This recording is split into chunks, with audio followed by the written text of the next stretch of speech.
ഭിന്നശേഷിക്കാർക്കായുള്ള സംസ്ഥാന കമ്മീഷണറേറ്റും സമഗ്ര ശിക്ഷാ കേരളം തളിപ്പറമ്പ് സൗത്ത് BRCയും ഭിന്നശേഷി അവകാശ നിയമം 2016 ബോധവൽക്കരണവും അദാലത്തും സംവാദവും സംഘടിപ്പിച്ചു. ധർമ്മശാലയിലെ കണ്ണൂർ ഗവൺമെന്റ് എഞ്ചിനീയറിംഗ് കോളേജിൽ വെച്ച് നടന്ന പരിപാടി കണ്ണൂർ ജില്ലാ panchayat president advocate K Ratnakumar ഉദ്ഘാടനം ചെയ്തു.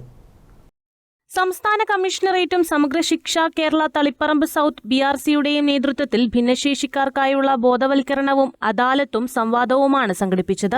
ജില്ലാ panchayat president advocate K Ratnakumari ഉദ്ഘാടനം ചെയ്തു. പലപ്പോഴും ചില രക്ഷിതാക്കളെല്ലാം കുട്ടികളെ എന്തെങ്കിലും പ്രയാസമുണ്ടെങ്കിൽ അവരെ പുറത്ത് ഇറക്കാതെ അടിച്ചു കൂട്ടിയിടുന്ന ചില സംഭവങ്ങൾ ഉണ്ടാവാറുണ്ട്.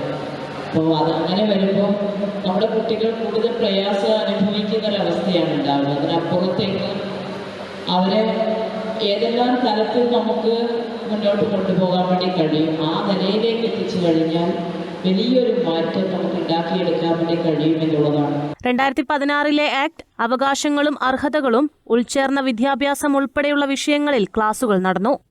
രാജീവാണ് ക്ലാസുകൾ എടുത്തത്. മുഖ്യാതിഥിയായ state disability commissioner doctor PT Baburaj ഭിന്നശേഷി അവകാശ നിയമത്തെക്കുറിച്ച് സംസാരിച്ചു. ആന്തൂർ നഗരസഭാ ചെയർപേഴ്സൺ P മുകുന്ദൻ അധ്യക്ഷത വഹിച്ചു.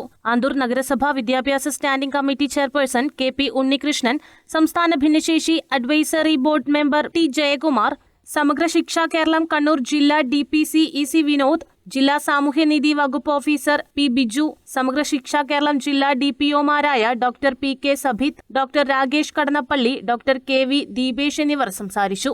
അദാലത്തിൽ ലഭിച്ച 50ഓളം പരാതികളിൽ 20 എണ്ണത്തിന് പരിഹാരം കണ്ടു. ബാക്കിയുള്ള പരാതികളും പരിശോധിച്ചുടൻ തന്നെ പരിഹരിക്കുമെന്ന് അധികൃതർ അറിയിച്ചു. News bureau, Taliparamba.